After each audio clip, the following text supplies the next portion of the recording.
بسم اللہ الرحمن الرحیم. ناظرین السلام علیکم. ناظرین ہم ویسے تو روزانہ فراڈ کے بارے میں بات چیت کرتے ہیں کہ جتنے بھی فراڈ کمپنیاں آتی ہیں وہ آپ لوگوں کو لوٹتی ہیں اور پھر ان کا جو آگے کا کردار ہوتا ہے ان کو ڈسکس کرتے ہیں. لیکن آج میں تھوڑا آپ لوگوں کے ساتھ بنو کے حالات کے بارے میں بھی وہ شیئر کروں گا جو کہ کچھ پروپیگنڈے ہیں ان کی بھی توڑ ہو سکے اور جو امن مارچ کے لیے ہم کوشش کر رہے ہیں. ویسے میں ابھی ادھر سے پہنچ چکا ہوں. سخت گرمی میں لوگ بیٹھے ہوئے ہیں اور ادھر اب بھی دھرنا جاری ہے. تو اس کے بارے میں بھی بات کریں گے. اور یہ جو کیش ورتھ کے اور بی فریو کے پیسے اکٹھے جو لوگ کلیم کر رہے ہیں اور کلیم فارم جمع کر رہے ہیں ان کے بارے میں بھی بات کریں گے. اور جان زیب عالم کے بارے میں بھی بات کریں گے کہ اس نے جو اعلان کیا ہے کہ سب کو پیسے ملیں گے اس کی کیا حقیقت ہے اور یہ جو فراڈی لوگ ہوتے ہیں وہ کیا کرتے ہیں. سب سے پہلے آتے ہیں بنو کے جو امن مارچ ہیں اس کے بارے میں آپ کو بتاتے ہیں. آپ لوگوں کو پتہ ہے کہ جو پاکستان کے حالات ہیں ایک دم جو ہیں وہ ٹیررسٹ غائب ہو جاتے ہیں پھر آ جاتے ہیں اور دھماکے شروع ہو جاتے ہیں. تو اسی طرح ایک دھماکہ بنو کینٹ کے کوہاٹی گیٹ کے سامنے بھی ہوا جس میں کچھ ہلاکتیں بھی ہوئی. سیکورٹی کی جو فورسز ہے وہ بھی شہید ہو گئے اور جو کچھ دہشت گرد تھے حملہ تھے جو بھی ان کو بولو وہ بھی یعنی مارے گئے. ابھی اس میں کتنی صداقت ہے اور کتنی یعنی وہ ہیں ہمیں نہیں پتہ, لیکن جو فگر دیے گئے ہیں وہ تو آپ لوگوں نے بھی دیکھے ہم نے بھی دیکھے 7-8 کے قریب ہے کہ وہ یعنی ٹیررسٹ تھے اور کچھ آرمی کے جوان جو تھے وہ شہید ہو گئے تھے. بہرحال اس کے بعد پھر جو تھا ایک آپریشن کا شروع ہو گیا, بات چیت شروع ہو گئی. تو اس کے لیے ایک امن جرگہ تھا جو کہ بنو کے تقریباً لاکھوں لوگ تھے. 8 یا 10 لاکھ کے قریب لوگ نکلے ہوئے تھے. ہماری تو اوقات سے زیادہ تھے. میں بھی ادھر موجود تھا, اسٹیج پہ تھا اور ہم بھی اپنے علاقے کے یعنی لوگوں کو لے کے گئے تھے ادھر. بہرحال جب جگہ کم پڑ گیا اور لوگوں کو سنائی نہیں دے رہا تھا کیونکہ جو توقعات سے اس سے کئی گنا زیادہ لوگ نکلے ہوئے تھے اور 10 لاکھ یا 8 لاکھ کے قریب تھے. تو پھر جب موومنٹ ہو گئی اسپورٹس کمپلیکس کی طرف کہ ادھر جگہ تبدیل کرتے ہیں کیونکہ اتنے زیادہ لوگوں کو یہاں سنبھالنا مشکل ہے بلکہ ناممکن ہی تھا. تو ادھر جب جا رہے تھے تو راستے میں پتہ نہیں کچھ شرپسند عناصر اس میں شامل ہو گئے یا جو بھی ہوا ایک انسیڈنٹ ہوا اور پھر آرمی کا اور جو مظاہرین تھے اس کا آمنا سامنا ہوا اور پھر گولیاں چلی گئی اور اس میں کچھ آدمی شہید ہو گئے اور کچھ جو تھے وہ زخمی ہو گئے. لیکن جو لوگ فگر بتا رہے تھے کہ 100 کے اوپر 197 193 میں دیکھ رہا ہوں وہ مختلف گروپوں میں 2 یا 3 آدمی جو تھے وہ شہید ہو گئے جو گولیوں سے زخمی ہو گئے تھے اور باقی جو تھے وہ زخمی تھے. تو میں آپ لوگوں کو بتانا چاہتا ہوں کہ جو امن جرگہ ہے جو امن کا دھرنا ہے وہ اب بھی شروع ہے. لیکن کچھ جو ہیلی کاپٹر سے فائرنگ کر کے لوگوں کو مارنا اس طرح کی چیزیں جو تھی وہ بے بنیاد ہے. ایسا کچھ نہیں ہوا, یہ من گڑت باتیں ہیں. بس جو ادھر ایک انسیڈنٹ ہوا اس میں جو ہلاکتیں ہو گئی جو شہادتیں ہو گئی وہی ہیں, اس کے علاوہ کچھ نہیں ہے. اور وہ بھی 20 اور 25 کے درمیان لوگ زخمی ہوئے تھے, پھر ان میں کچھ اموات ہو گئے. اچھا آتے ہیں ابھی جو کیش ورتھ کے جو کلیم فارم جمع کیے جا رہے ہیں بی فریو کے ساتھ اس کے بارے میں آپ کو بتاتے ہیں. ہمارے کچھ دوست ہیں جو کہ جان پہچان والے ہیں, دوست بھی ان کو بول سکتے ہیں, بھائی بھی ان کو بول سکتے ہیں, متصرین بھی بول سکتے ہیں کیونکہ ہم سب بھائی بھائی ہیں. تو انہوں نے ایک کام شروع کیا ہے, لوگوں سے کچھ پیسے لے کے ان کے کلیم ادھر سبمٹ کروا رہے ہیں, ان کا سٹیمپ کرتے ہیں. میں نے ادھر پوچھا, انہوں نے بتایا مجھے کہ ہم کمپیوٹر میں انٹری کرتے ہیں. اتنی تو مجھے معلومات ہے. میں نیب کے دفتر میں خود گیا اور میں نے ان سے پوچھا کہ جب آپ سٹیمپ لگاتے ہیں تو اس کی انٹری بھی ہوتی ہے کہ نہیں ہوتی. تو جو کلرک بیٹا تھا باقی اس کی ذمہ داری ہے کہ وہ کرتے یا نہیں کرتے, لیکن اس نے مجھے بتایا کہ ہم ان کو انٹر کرتے ہیں. لیکن انٹری میں اور ویریفیکیشن میں بہت بڑا فرق ہے. آپ لوگوں کو یہ تھوڑا ذہن میں رکھنا چاہیے. ویریفیکیشن جو ہوتا ہے آپ کی جو پیسے ہوتے ہیں نا, آپ نے کتنے لگائے تھے, کتنے واپس لیے اور کتنے آپ کو حکومت دے گی, اس کے لیے 2 آفیسر 3 آفیسر بھی سائن مارتے ہیں اور آپ بھی ایک سائن کرتے ہیں اور پھر ایک پیپر تیار ہو جاتا ہے جس کو وہ میرے خیال میں میمو کچھ ایسا وہ اس کا وہ نام دیتے ہیں نا, پھر وہ آپ لوگوں کو سائن کرنے کے لیے بول دیتے ہیں اور پھر وہ جو دونوں طرف سے سائن شدہ پیپر ہوتا ہے یا ایگریمنٹ ہوتا ہے اس کے مطابق آپ کو پیسے ملیں گے. چاہے آپ نے 10 لاکھ لگائے 3 لاکھ لیے تو آپ کو 7 ملیں گے. اس طرح کی ایک وہ پیپر تیار کی جاتی ہیں اور اس پیپر کو ویریفیکیشن بھی بول سکتے ہیں یا جو فائنل وہ ہوتا ہے ڈیسیجن ہوتا ہے نیب کا کہ آپ کو کتنے پیسے ملیں گے وہ بھی کہہ سکتے ہیں. لیکن یہ جو ہوتے ہیں اس میں ویریفیکیشن نہیں ہے. کلیم ویریفیکیشن اور کلیم سبمیشن میں بہت بڑا فرق ہے. تو آپ لوگوں کو یہ بات بھی ذہن میں رکھنی چاہیے. تو آپ لوگ اپنے کلیم ویریفائی کریں. اگر ان ویریفائی کلیم ہے تو آپ کو پیسے ملیں گے یا نہیں ملیں گے یہ وقت بتائے گا. ऐसा ना हो कि आपका फी क्लेम यानी 1000 रुपये और भी नुकसान हो जाए और आपको उधर से पैसे भी ना मिले।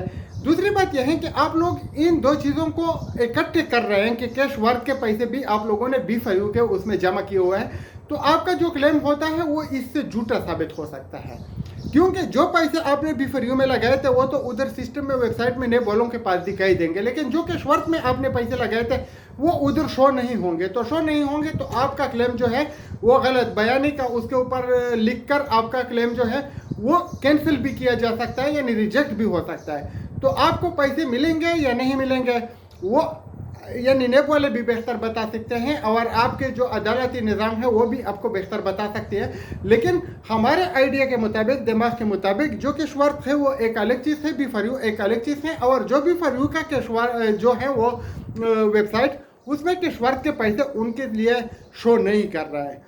तो जिन लोगों ने सिक्योरिटी नोट्स में डेटा ट्रांसफ़र किया था वो भी अभी कंफ्यूजन का शिकार हैं कि उसका क्या होगा, मैं कुछ नहीं कह सकता। लेकिन अगर आप वेरिफिकेशन के लिए जाएंगे और आपके साथ जो वो रिटर्न में करते हैं कि आपका इतना पैसा बाकी है, आपने इतना लिया है, तो फिर आपको उधर मालूम हो जाएगा, क्योंकि आपके पैसे का आपको पता है, मुझे पता नहीं है। तो यह है सूरत हाल। बाकी अगर कैश वर्क का एक अलग से आप लोग करें जिसका 50 करोड़ रुपया अगर हो चुका है, तो फिर उनका एक अलग आप लोग वो खोले नेब में और उनके क्लेम फार्म आप आगे से आगे सबमिट करें, या फिर नेब से पूछे। अगर वो ले लेते हैं और वो आपको B4U के साथ दे देते हैं, जो कि इम्पॉसिबल लग रहा है, फिर भी उनकी मर्जी, अगर वो देना चाहें तो आप उनसे पूछ सकते हैं। लेकिन हमारा काम है आपको बताना कि आपके पैसे ज़ाया ना हो सके। और दूसरी एक बात मैं भूल गया, वो भी मैं इधर कहना चाहता हूँ कि बहुत से लोगों ने मुझे फ़ोन किए, मैसेजेस किए, क्योंकि बनू के हालात जो ख़राब थे उसके बारे में, तो उन्होंने हाल अहवाल पूछा। मैं एक एक आदमी का फ़र्दन शुक्रगुजार हूँ जिसका मैसेज का मैंने जवाब दिया है या जवाब नहीं दिया है। मैं सबका दिल की गहराइयों से शुक्रगुजार हूँ, क्योंकि आप लोगों ने हाल अहवाल पूछा, ये बहुत बड़ी बात है। और हमारा पाकिस्तान, आपका पाकिस्तान, ये सबका पाकिस्तान है और इसको हमने बचाना है, इसमें हमने अमन लाना है, और इसके लिए हम सब ने मिल के कोशिश करना है। फिर चाहे वो दहशत गर्दों से बचाना हो, हम साथ में मिलजुल के काम करेंगे। फिर चाहे इसको फ्राडियों से बचाना हो, फिर भी हम मिलजुल के काम करेंगे। चाहे नौसरेबाजों से बचाना हो, हमने एक साथ मिल के काम करना है। पाकिस्तान को हमने मुआशी तौर पर भी बचाना है, और जो कुछ लोग यानी अस्करी का रवैया करते हैं, जो कि दहशत फैलाने वाले होते हैं या गोलियां मारने वाले होते हैं या बम ब्लास्ट होने वाले होते हैं, उनसे भी बचाने के लिए हम सब ने मिल के कोशिश करनी है। और हम किसी को भी ये इजाज़त नहीं देंगे कि पाकिस्तान के अमन को तबाह किया जाए। पाकिस्तान को पुरअमन बनाना है और पाकिस्तान के हर ज़िले, हर शहर को पुरअमन बनाना है, उनको साफ करना है, इन नौसरेबाजों से भी, दहशत गर्दों से भी, गलत लोगों से भी। इंशाल्लाह हमारी कोशिश जारी है, हम दिल से काम कर रहे हैं और हम सोचते हैं कि आप भी हमारे साथ मिलकर अमन के लिए और नौसरेबाजों से पाकिस्तान को पाक करने के लिए कोशिश शुरू करें। मैंने उधर भी इन्हीं नौसरेबाजों के बारे में बात की कि इस तरह के नौसरेबाज भी पाए जाते हैं, और मैं हर रोज़ इसके बारे में बात करता रहता हूँ। इंशाल्लाह हमारे इदारे इसके ऊपर काम कर रहे हैं। रही जहां ज़ैब आलम की बात कि उसने एक ऐलान किया, उसका वो एक वीडियो वो आया था, मैंने 3-4 दिन पहले देखा था, लेकिन फिर बाद में ये जो इंटरनेट का कनेक्शन था वो मिसिंग था, यानी नहीं था, उनको बंद कर दिया गया था हुकूमत की तरफ से, ताकि अमन को उन्होंने बरकरार रखने के लिए बंद किया था, या चाहे जो ही उनकी मर्जी थी। हमें तकलीफ पहुंची, लोगों के कारोबार ख़राब हो गए।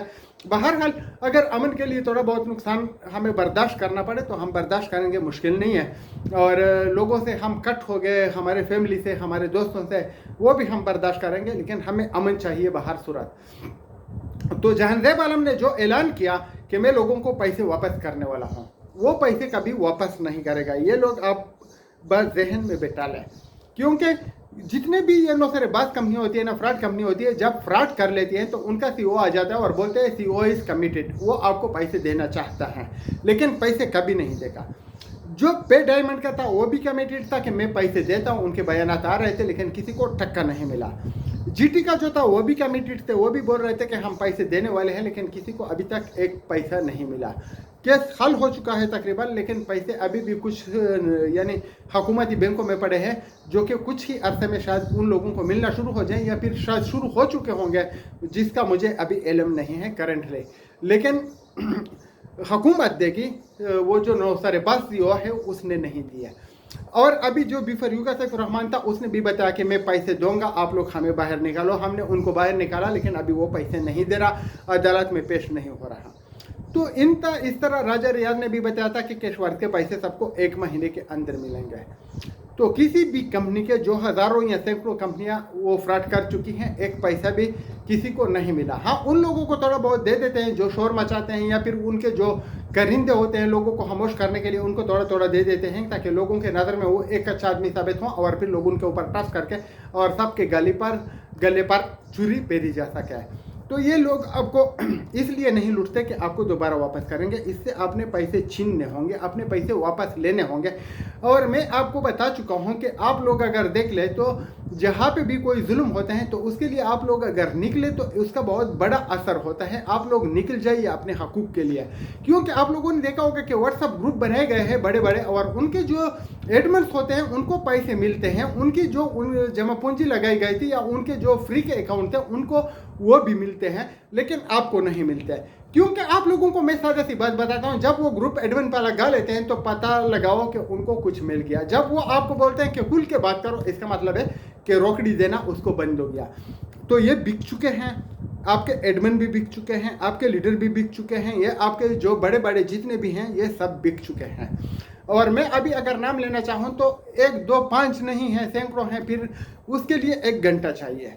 बहरहाल आपका जो भी यानी लीडर हैं, आपका जो भी नौसरेबाज हैं, आपको अगर बताते हैं कि आपका हुकूमती इदारों के पास ना जाए तो इसका मतलब कि ये उनके साथ मिल चुका है। पैसे अगर आपने लेने हैं तो इदारों के जरिए लेने हैं। अगर इन नौसरेबाजों की बातों में आएंगे तो आप ऐसे ही लूटे जाएंगे जैसे कि B4U वालों के साथ हुआ, पे डायमंड वालों के साथ हुआ, GT वालों के साथ हुआ, चैनल वालों के साथ हुआ, वेल्डास वालों के साथ हुआ, OneWord वालों के साथ हुआ, और बहुत सी कंपनियों के साथ हुआ। तो आपने अपने पैसे निकालने के लिए एड़ी छोटी का जोर लगाना है, अदालती दरवाजे खटखटाने हैं, नेब के ऑफिस में जाना है, और आपने पैसे निकालने के लिए पूरी कोशिश करनी है।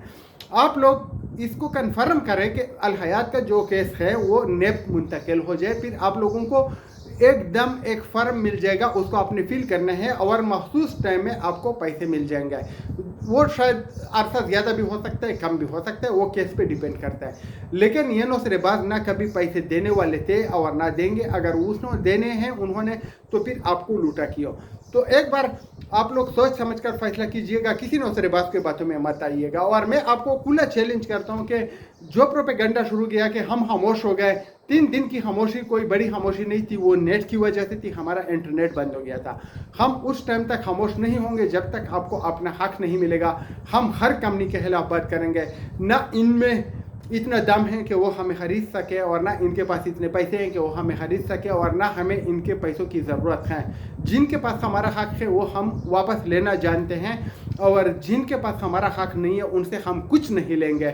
उनको सिर्फ यानी लोगों को बताएंगे, एक्सपोज करेंगे कि ये फ्रॉडी है, इनसे एहतियात कीजिए। तो आइए एक बार मिल के दुआ करते हैं कि या अल्लाह पाकिस्तान में अमन लाओ, इन नौसरेबाजों से हमें बचाओ, इन दहशत गर्दों से हमें बचाओ। अगर हुकूमती अनासर कोई गलत काम कर रहे हैं, हमारे ऊपर जुल्म कर रहे हैं, तो उनसे भी हमें बचाओ। या अल्लाह इन तमाम ज़ालिमों से, इन तमाम नौसरेबाजों से हमें बचा ले। आप ही बचा सकते हैं, क्योंकि ये बड़े चक्करबाज होते हैं। इनका जो है मुकाबला करना हमारे बस की काम नहीं है। हम थोड़ा बहुत कोशिश कर रहे हैं, लेकिन आप ही जो है इनसे हमें निजात दे सकते हैं। आमीन। और हमारी ये जो है दुआएं हर नमाज में होनी चाहिए, पाकिस्तान के लिए भी और इन नौसरेबाजों से मुल्क को बचाने के लिए और मुल्क के आवाम को बचाने के लिए भी। दुआ में याद रखिएगा। आपका दोस्त, आपका भाई जावेद खान।